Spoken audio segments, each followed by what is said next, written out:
Olá pessoal, tudo bem com vocês? Meu nome é Juliana Moreira e hoje a gente vai tratar de um assunto que está presente em toda prova do Enem. São as funções de linguagem. Você pode estar se perguntando qual é a relação direta da função de linguagem com a redação e eu vou te explicar isso daqui a pouco. Bom, se você tem interesse nesse conteúdo e em tudo que diz respeito à redação do Enem, não deixe de se inscrever aqui no canal e clicar no sininho para receber as notificações. Não deixe também de me acompanhar nas lives. Toda quarta-feira, às 8 da noite, eu faço uma live corrigindo algumas redações que vocês me enviam pelo site. Então, se você ainda não está inscrito lá no site, o endereço está na descrição aqui do vídeo, é www.julianamoreiraenem.com.br. É gratuito, só colocar o seu e-mail para receber toda semana uma proposta de redação e um link para me enviar o texto que você produzir. As redações selecionadas são corrigidas nas lives das quartas-feiras e eu tô te esperando lá na próxima quarta. Bom, seguinte, comecei dizendo aqui que a gente vai estudar, vai entrar no mecanismo de funções de linguagem. O que é isso? As funções da linguagem, quando elas aparecem nas gramáticas, nos livros didáticos, elas estão lá no início.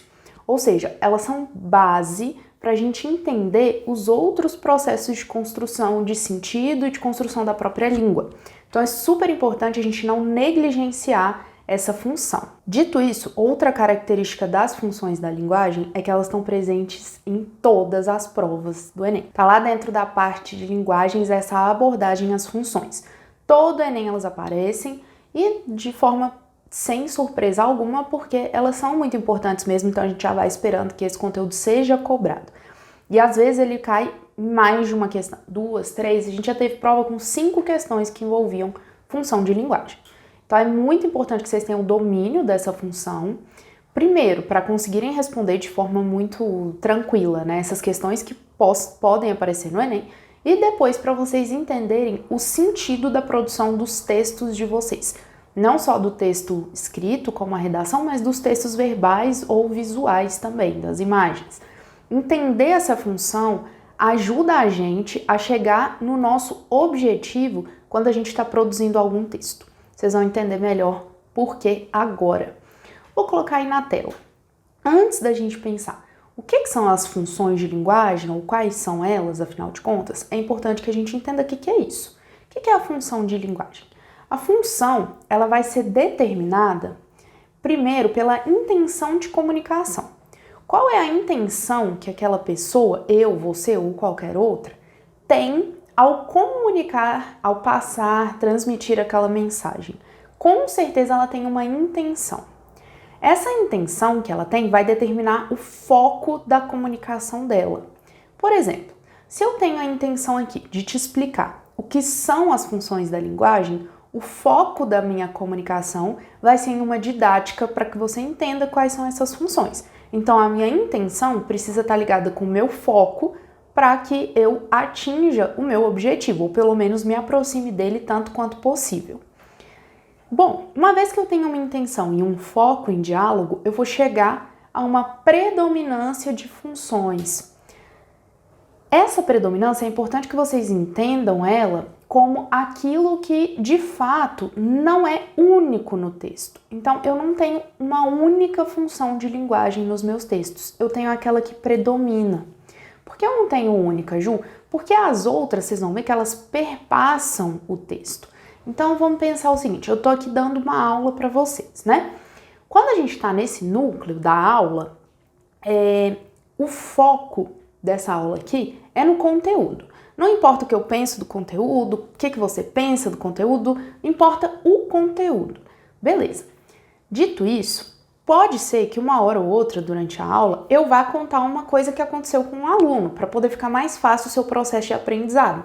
Tá, quando eu atravesso para essa contação aí de histórias, eu tô mudando o foco da minha função. Agora eu não tô com foco mais no conteúdo, eu tô com foco, por exemplo, nessa narrativa, ou seja, naquilo que eu passei, na minha experiência. Então eu troquei o foco.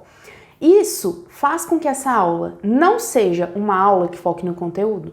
Não, mas mostra para vocês que não vai ter uma função de linguagem só acontecendo aqui. A gente vai ter funções de linguagem passando por esse texto, por essa aula, o tempo todo. O importante é que a gente consiga identificar aquela que predomina. E aquela que predomina está muito ligado com a intenção do comunicador. Então, se a minha intenção aqui é de passar um conteúdo, é de compartilhar um conteúdo, necessariamente a predominância da minha função, se eu quiser atingir o meu objetivo, tem que ser uma predominância de uma função que foque no conteúdo, que não foque na minha experiência de vida, que não foque em você, que não foque na forma como eu passo a mensagem, mas que foque no conteúdo. Então, dito isso, o que importa? A intenção da comunicação vai determinar qual é a predominância da função, tá? Vocês têm que ter isso muito tranquilo para vocês. O que acontece algumas vezes com alguns alunos? Eles entendem a função de linguagem, legal. Quando eu dou um exercício, dou um texto e falo, ó, qual que é a função que predomina? Falta a cabeça explodir, assim.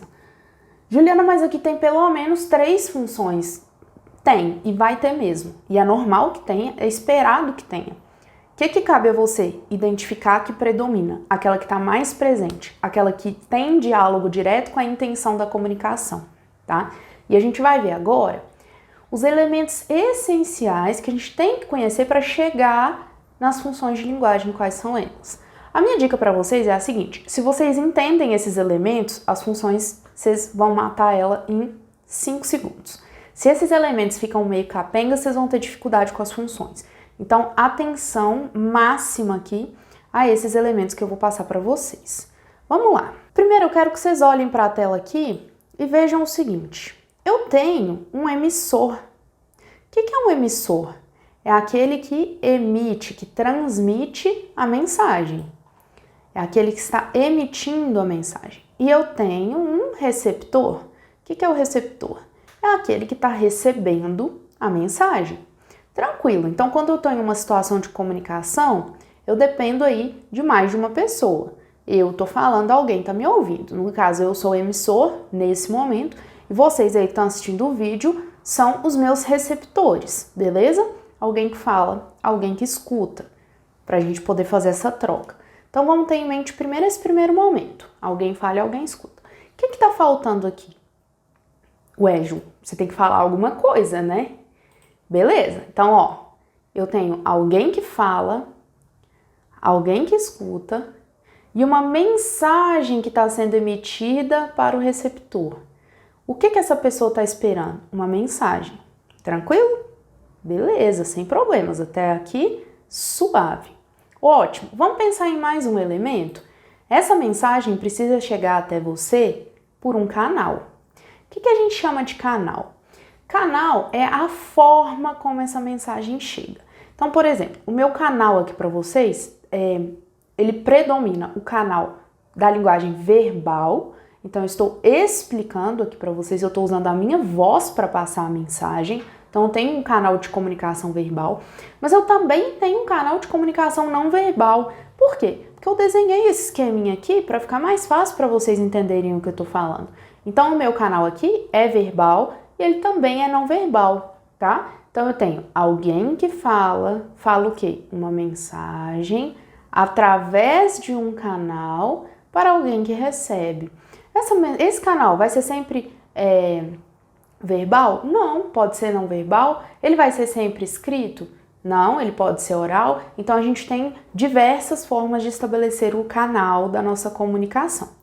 Para além disso, o meu canal aqui com vocês, ele depende de algo muito específico, que é a tecnologia, né, o audiovisual. Então, eu estou produzindo um vídeo para que isso chegue até vocês. Isso está dentro da ideia de canal.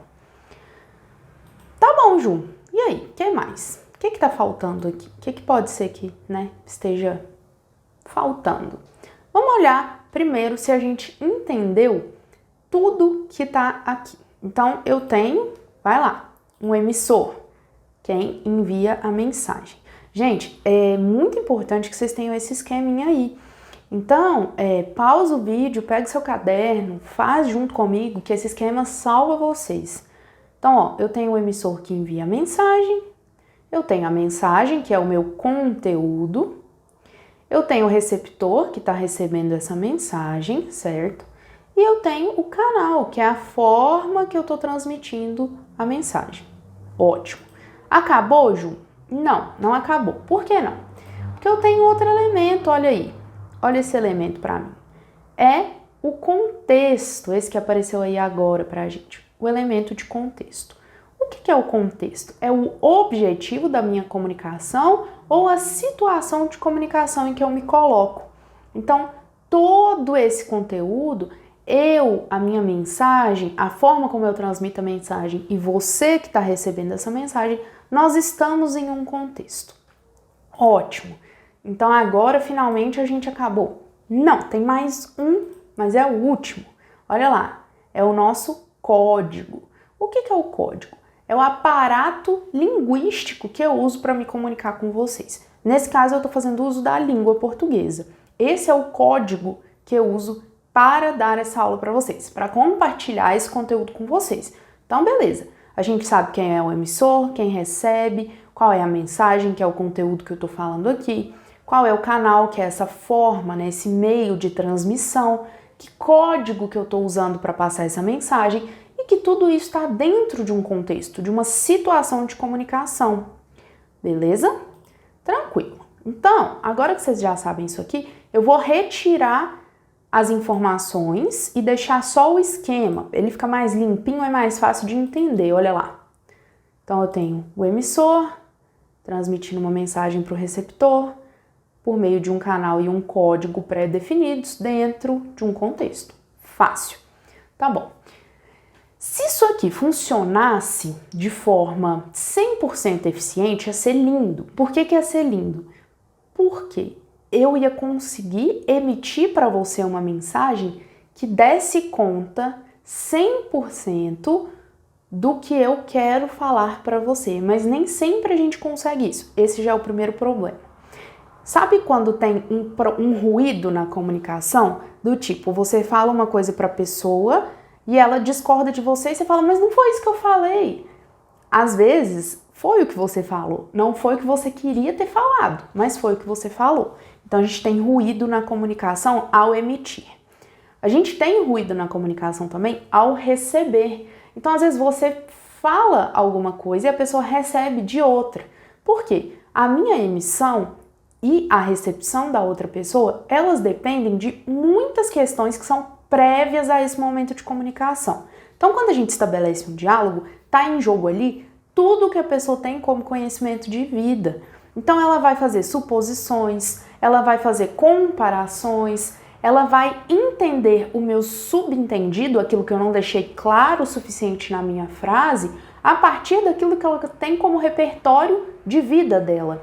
Da mesma forma, eu vou deixar os subentendidos que eu imagino a partir do meu repertório que a pessoa vai conseguir compreender, mas nem sempre isso acontece. Então, a gente não pode nunca dizer que essa troca entre emissor e receptor ela é 100% efetiva. Às vezes o problema está na emissão, às vezes o problema está na recepção e pode estar em qualquer outro item desse aqui, pode estar no canal. O canal que eu escolhi para fazer essa comunicação não foi eficiente.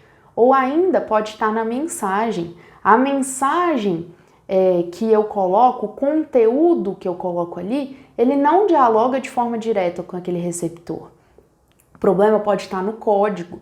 Se eu uso um código que não é dominado pelo meu receptor, eu vou ter ruído na comunicação, com certeza. Ou o problema pode estar no contexto. A situação de comunicação que eu acho que eu estou, que eu fiz a leitura, não é a mesma situação de comunicação que o meu receptor fez a leitura. Então percebam como é muito mais fácil na nossa linguagem a mensagem chegar distorcida do que ela chegar 100% eficiente. Essa ideia de 100% de eficiência, ela inexiste. Tanto que vocês vão perceber que quando a gente está em assuntos um pouco mais complexos, assim, fora do nosso dia a dia, é muito comum que dúvidas surjam, que você... O que eu mais ouço dos meus alunos? Professor, explica de outro jeito. Por quê? Eu tive um problema na mensagem. O conteúdo não chegou de forma eficiente no meu receptor. Então eu mudo a forma de explicar aquilo. Ou eu mudo o canal com que eu estou explicando aquilo. Às vezes eu estou usando de uma linguagem verbal e eu passo para um esquema e aí fica mais fácil. Ou você está tendo uma discussão com um amigo seu e aí você está falando alguma coisa e ele fala, não estou entendendo o que você está falando. E aí você precisa procurar uma outra forma de emissão, né, para poder ver se essa comunicação se torna mais eficiente. Então, pessoal, o que eu quero dizer com isso? Que esse esquema aqui, ele resume os elementos que a gente usa na nossa comunicação com outra pessoa. E ele mostra pra gente que essa comunicação, ela vai ter falhas. É previsível que essas falhas aconteçam.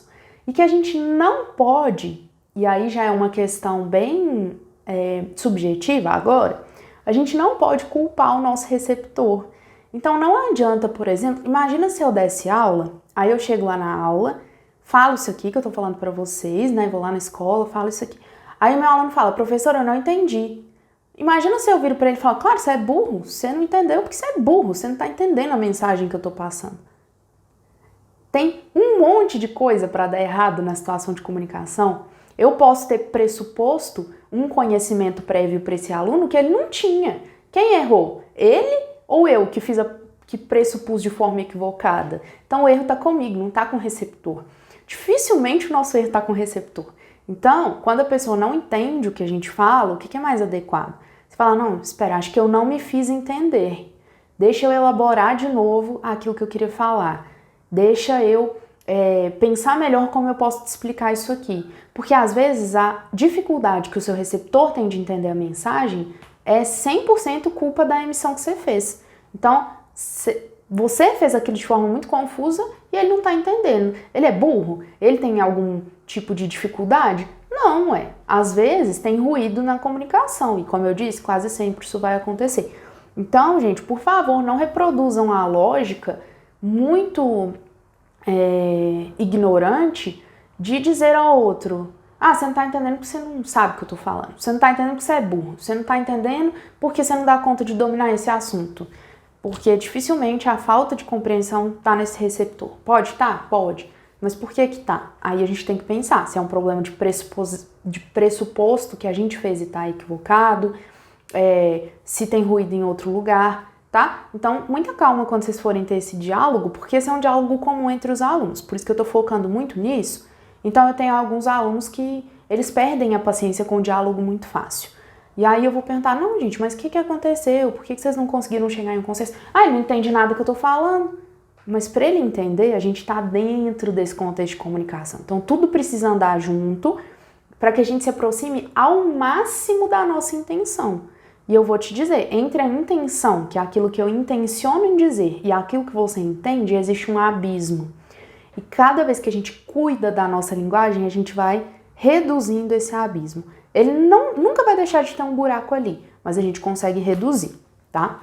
Agora que vocês entenderam direitinho aqui como que essa situação acontece, como que a produção dessa comunicação acontece, eu tenho uma coisa para dizer para vocês. A gente tem um emissor, um receptor, um contexto, um código, uma mensagem, um canal. Então a gente tem 6 elementos. O que acontece? A gente tem 6 funções de linguagem. Olha que fácil.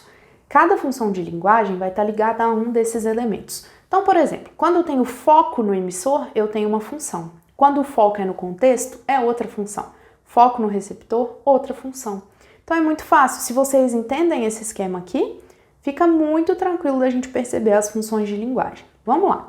Vou começar com vocês aqui com o nosso foco no emissor, pode ser? Foco no emissor, ou seja, foco naquele que está falando, naquele que está produzindo a mensagem. Vamos ver lá. Foco no emissor vai entregar para nós uma função que a gente chama de emotiva ou expressiva. Deixei aí para vocês. Essa é um pouco menos utilizada, a emotiva é mais utilizada, então ela está em destaque, mas vocês podem encontrar com esses dois nomes. Então, nossa primeira função, foco no emissor, função emotiva. Se o foco está no emissor, vocês precisam pensar, essa mensagem, ela vai ter o quê? Os sentimentos do emissor, as emoções, as situações pelas quais esse emissor passou, as inquietudes desse emissor, o estado de ânimo em que ele se encontra. Então, é focado no eu. Eu, Juliana? Não, eu, emissor da mensagem, tá? E aí a gente tem algumas características que vão ser comuns dessa função, do tipo o uso da primeira pessoa, que está focado no eu, né? Comumente eu vou fazer essa abordagem em primeira pessoa, com o uso de exclamações ou reticências que vão acompanhando ali o pensamento do emissor. e ela é comum de alguns gêneros textuais. Quais gêneros? A gente pode pensar em relato, diário, memórias, autobiografia. A gente pode pensar ainda em poemas em que a primeira pessoa ali, ela se sobressai. Então, Ju, mas poema não tem uma tal de função poética que a gente vai ver daqui a pouco? Tem sim. E aí vocês têm que tomar cuidado para ver o que a gente falou lá no início da aula. Qual é o foco da mensagem? O que predomina, tá? Vamos ver aqui, eu trouxe um exemplo para vocês de função emotiva. Espero que esteja legível aí, tá? Pessoal, esse aqui é um relato de experiência, tá no Almanaque Fantástico, assinado pelo Pedro Bial. E o nome desse texto é Quando o Passado é um Pesadelo. Ele não tá aqui integral, eu fiz alguns recortes e eu vou ler junto com vocês. Então tá aí o título, né? Quando o Passado é um Pesadelo. Tomado pela costumeira pressa de repórter, eu tinha que fazer, a toque de caixa, imagens do museu para compor a minha matéria. Quando chegamos ao primeiro corredor, o eixo da continuidade, tentei pedir algo à Bárbara, funcionária do museu que nos acompanhava. Não consegui falar. Tudo foi se desfazendo, todos os sentimentos e emoções e também as racionalizações, reflexões ou desalentos mediados pelo intelecto. Tudo se foi desvanecendo dentro de mim, e um grande vazio, um vácuo que sugava a si próprio, se formou qual redemoinho em meu peito, até explodir num jorro de pranto, num colapso incontrolável. Não tive condições de prosseguir com o cinegrafista Fernando Calixto. Procurei um lugar onde esgotar as lágrimas e tentava me explicar, repetindo aos soluços. Pela metade, não. Não vou conseguir fazer meia visita. Pela metade, não. Ou encaro todo o périplo, ou vou embora. Não consegui nenhuma coisa nem outra. Não parei de chorar, nem me recompus. Não me atrevi a percorrer todos os corredores, nem tampouco resisti a penetrar nos espaços desconcertantes do Museu Judaico de Berlim.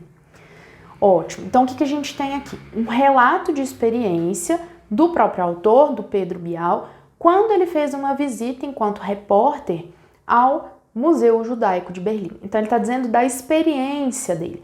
Percebam que é um relato, está em primeira pessoa. A gente tem o contexto, né? Então ele estava fazendo uma reportagem ali dentro desse museu, ele precisava terminar a matéria e ele não se conteve nas emoções que ele sentiu quando ele entrou nesse lugar. E ele partilha conosco quais foram essas emoções e como ele lidou com isso nesse momento. Ou seja, o foco aqui é 100% no Pedro Bial, no que ele estava sentindo, quais foram as emoções, o que estava inquietando ele naquele momento, como que ele agiu, como que ele deixou de agir, o que ele fez, onde ele estava. Então o foco aqui é no eu Pedro Bial, aquele que escreveu esse relato, tá? Então essa é uma representação do que é uma função de linguagem com foco no emissor aqui, ou seja, uma função de linguagem emotiva. Beleza? Foco no emissor, função emotiva. Ju, e se eu troco meu foco e agora eu tenho um foco aqui, ó, na mensagem? O que acontece? Bom, quando eu tenho um foco na mensagem, a gente vai chamar isso de função poética. O que é uma função poética? Quando a atenção está voltada à mensagem, não por qualquer razão, mas porque aquela mensagem ela é o resultado de um trabalho de elaboração estética. É o resultado de um trabalho sobre a forma da mensagem. Então, o conteúdo não é tão relevante. Mais relevante que o conteúdo é a forma como aquilo foi escrito. Ou seja, existe uma preocupação estética com o que está sendo escrito. Bem, então o foco não é em quem escreve, não é no que está sendo dito, mas é em como está sendo dito. Onde a gente encontra muito a função poética, o nome já tem entrega, né? A gente vai encontrar em poesias, a gente vai encontrar em prosas poéticas, a gente encontra isso em música. Então, vejam aí um exemplo que eu trouxe para vocês dessa função poética, tá lá, é um poeminha do Mário Quintana, tá na nova antologia poética, chamado Das Utopias, e diz o seguinte: se as coisas são inatingíveis, ora, não é motivo para não querê-las? Que tristes os caminhos, se não fora a mágica presença das estrelas. Então percebam que nesse poema ele poderia ter organizado essa informação aqui de muitas formas, mas há uma organização para que tenha, por exemplo, rima. Então se a gente pegar aqui o ora e o fora, querelas, estrelas, existe uma organização em função de uma estética. Logo, o que a gente conclui? O foco não está na mensagem, o foco está em como essa mensagem é passada, certo? Então, atenção, porque para ter função poética, eu preciso ter um foco na organização dessa mensagem, a forma como ela é apresentada. É muito comum que a gente encontre sim a função poética em poesias, né, em poemas, mas não significa que ela vai ser predominante ali. Às vezes aquele poema tem um objetivo outro que não a forma da mensagem. Ele tem um objetivo, por exemplo, de conteúdo. Conteúdo importa mais do que a forma. Aí a gente já vai ter outra função. Ou os sentimentos e expressões do eu, do emissor, importam mais do que a forma. Aí a gente já viu, a gente vai ter função emotiva. Então a gente precisa ver o que está predominando. Aqui está predominando a organização estética. E por isso a gente tem uma função poética bem clara, tá? Vamos lá. Ju, e se não for nem no emissor e nem na mensagem? Se eu tiver com foco aqui no contexto? Beleza, vamos lá. Esse foco no contexto vai dar pra gente o que a gente chama de função referencial ou denotativa. Vocês podem encontrar com esse nome também, menos comum, mas acontece. Essa função referencial é quando o foco da mensagem está na transmissão da informação, quando o texto é objetivo. Quando que isso acontece? Notícias, reportagens, aulas. Então eu tô aqui na aula. O que é importante para mim nessa aula? É o que eu sinto, o que eu penso, a forma como eu organizo a mensagem ou o conteúdo em si? Com certeza é o conteúdo. Então a aula tem predominantemente uma função referencial, assim como o jornal. Se a gente está pensando em um jornalismo sério, o que importa? Importa para nós a notícia. Não importa o que o jornalista pensa sobre o que aconteceu, não importa a forma como ele passa essa mensagem, importa qual é a notícia, quais são os fatos daquele acontecimento para que cada um possa tirar suas próprias conclusões. É o que a gente vai chamar de uma tentativa de imparcialidade. Quando os jornais dizem que tentam ser imparciais, é porque eles estão com foco no conteúdo, foco referencial, tá? Ele está só preocupado ali em transmitir o que aconteceu. É bem objetivo. Então vamos ver uma informação, um texto que tenha essa função. Olha lá. Isso aqui é uma reportagem que saiu hoje, dia 7, que eu tô gravando esse vídeo dia 7 de agosto, na Folha de São Paulo. Vejam bem. Covid-19. Rússia vai registrar primeira vacina do mundo na quarta-feira. Caso se concretize, o país será o primeiro do mundo a ter um imunizante contra a doença. Previsão é que a vacinação em massa ocorra em outubro no país. A Rússia anunciou nesta sexta-feira que irá registrar oficialmente sua primeira vacina contra a Covid-19 na próxima quarta-feira, dia 12, segundo publicado no Sputnik News, agência de notícias russa. A informação foi divulgada pelo vice-ministro da Saúde, Oleg Gridev, e caso isso seja concretizado, o país será o primeiro do mundo a ter uma vacina contra o novo coronavírus. No momento, o último e terceiro estágio está em andamento. Os ensaios são extremamente importantes. Temos que entender que a vacina deve ser segura. Profissionais de saúde e idosos serão os primeiros a serem vacinados, afirmou Gridev, segundo divulgado pelo Sputnik. Segundo o ministro, a eficácia da vacina será julgada quando a população tiver desenvolvido imunidade. Então aqui a gente tem a informação, a notícia de que a Rússia vai registrar a primeira vacina do mundo, ao que tudo indica, certo? Isso aqui foi passado de forma muito objetiva. O que vai acontecer, quando vai acontecer, como vai acontecer e o que é o resultado que a gente espera disso. Então a gente não sabe qual é a opinião do jornal sobre isso, a opinião do jornalista, a forma que não é importante, não tem uma preocupação estética com a mensagem, o que interessa para nós é o conteúdo. Quando isso acontece, a gente está diante de uma função referencial, foco no contexto, tá? Ju, e se eu mudo essa função e passo para o código? O código é o mais importante para mim. O que acontece? O código, pessoal, como eu expliquei para vocês, por exemplo, o código que eu estou usando aqui é a língua portuguesa, né, junto com vocês. Quando a gente tem foco no código, a gente tem uma função chamada metalinguística e o Enem ama essa função, ele ama demais. O que acontece em uma função metalinguística? Ela é muito fácil, apesar das pessoas terem um pânico danado dela, ela é muito tranquila. É quando o foco da mensagem é falar sobre a própria linguagem. Então eu tenho função metalinguística quando eu uso da linguagem para falar da própria linguagem. Ju, não estou entendendo nada. Olha só, quando você tem um dicionário, um verbete de dicionário, aquele significado da palavra, você tem palavras explicando palavras. Isso é metalinguagem, é o código explicando o próprio código, é o código falando do próprio código. Outro exemplo, e agora não verbal, olha que interessante. A gente tem o drawing hands aqui, que é um desenho de alguém fazendo um desenho. Então, percebam como existe a metalinguagem. É o próprio código, qual é o código aqui? O desenho, falando, utilizando do próprio código, utilizando do desenho para falar do desenho. Quando a gente tem, por exemplo, a pintura de alguém que pinta alguém que está pintando, a gente tem metalinguagem. Então eu tô aqui, ó, pintando um pintor pintando uma tela. Isso é metalinguagem, tá? Quando eu tenho uma poesia que fala sobre o ato de fazer poesias, eu tenho metalinguagem. Então é muito tranquilo identificar essa metalinguagem. É o código falando do próprio código. E aí a gente está quase acabando aqui. Vamos pensar no foco agora no receptor. A gente já viu que quando o foco está no emissor, a gente está preocupado com os sentimentos desse emissor, o que ele está pensando, né? Quando o foco está no receptor, olha só, a gente tem a função conativa ou ainda apelativa. Vocês podem encontrar com esse nome.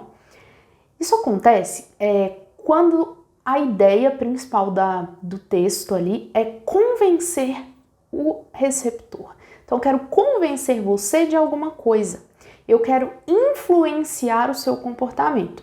Isso indica para nós função conativa. Quando que a gente tem muito essa ideia de querer convencer alguém de alguma coisa? Nas publicidades. Acontece demais.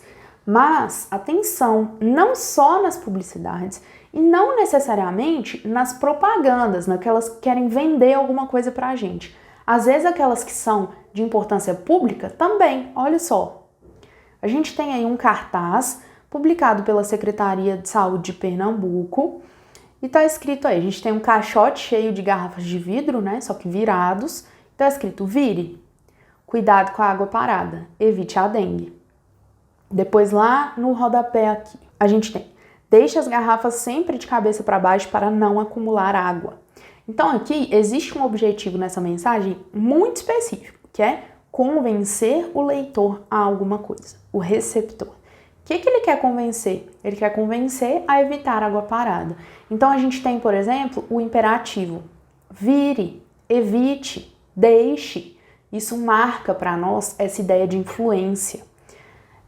O objetivo é claro da Secretaria de Saúde de Pernambuco, é evitar a dengue. Então, para isso, ele faz uma mensagem com a função de persuadir, de convencer aquele que recebe essa mensagem. Bom, o último agora, quando o foco é no canal. Então, a gente já passou por todos esses aqui e agora a gente tem um último com foco no canal. Quando a gente tem esse foco, a gente vai ter a função fática. Essa função, ela é super engraçadinha, assim, porque qual que é o objetivo dela? É testar esse canal, é ver se esse canal está funcionando. É basicamente ou eu estabelecer a primeira comunicação a partir desse canal, ou ver se ele está sendo eficiente ao longo da minha comunicação. Como assim, Ju? Não tô entendendo nada. Sabe quando você liga para alguém e fala: ô, tá me ouvindo? Quando você fala: tá me ouvindo? O que você tá fazendo? Você está testando o seu canal de comunicação. Quando você faz esse teste, você quer saber o quê? A mensagem que eu tô passando aqui tá chegando aí? O canal tá sendo eficiente? A pessoa vai falar: tô ouvindo. Aí você continua falando. Isso é função fática. Quando acontece também? Quando você entra no elevador, fala: tá quente hoje, né? Aí a pessoa, tá quente. O que é isso? Você só estabeleceu ali uma comunicação no sentido de manter um diálogo. Então você mantém um diálogo artificial, a gente sabe que esse é o diálogo de elevador sempre, e fim, não tem conversa, não tem assunto, é só esse teste de canal.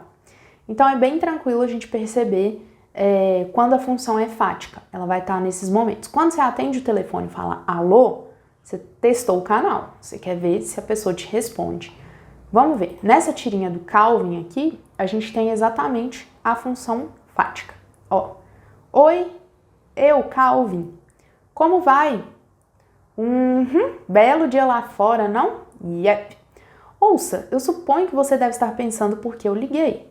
E olha só, se a gente pega na primeira e na segunda tirinha aí, o que a gente tem? Teste de canal de comunicação, estabelecimento de uma comunicação, e aí sim, para chegar na terceira tirinha, ele fala, finalmente, né, eu tenho que falar alguma coisa de fato relevante, porque até agora a gente conversou nada, a gente só testou esse canal. Então a função fática é bem facinha de ser identificada, vocês não vão ter dificuldade, eu tenho certeza disso. Vamos fazer uma revisãozinha aqui para a gente fechar então. Quando o foco está no emissor, função emotiva. Quando está na mensagem, função poética. No receptor, função conativa ou apelativa. Quando está no código, função metalinguística. Quando está no canal, função fática. E quando está no contexto, a sexta função referencial. Tranquilo demais, né? Pessoal, vou deixar só aqui a indicação de uma gramática que, para mim, entre dentro do material didático que a gente tem aí, pensando em conteúdos que caiam no Enem, é o melhor material que a gente tem, é a gramática proposta aí pela Maria Luísa Balri e a Marcela Pontara. Gosto muito desse conteúdo, desse material. Então, só para deixar para vocês qual é a referência que eu utilizo quando eu vou trabalhar esses assuntos aqui com vocês, beleza? Vocês encontram essa gramática para comprar online, eu acredito que não tenha, e vocês encontram usada, então não é tão cara. Quem tiver interesse em aprofundar os estudos aí é uma boa dica, tá? Bom, se você gostou desse conteúdo, acha que foi relevante para você, não se esqueça de se inscrever no canal, de clicar no sininho para receber as notificações, de deixar o like para mim e de compartilhar com seus amigos. Isso é muito importante para o meu trabalho, tá bom? Se vocês tiveram dúvidas sobre as funções, deixa aqui nos comentários, eu sempre respondo. Se tiver sugestão de conteúdo também, quiser que eu trabalhe alguma coisa aqui no canal, só deixar aqui nos comentários. No mais, se quiserem um contato mais próximo comigo, lá no Instagram, @julianamoreira2020, estou sempre lá interagindo com vocês, tá bom? Um abraço e até a nossa próxima aula.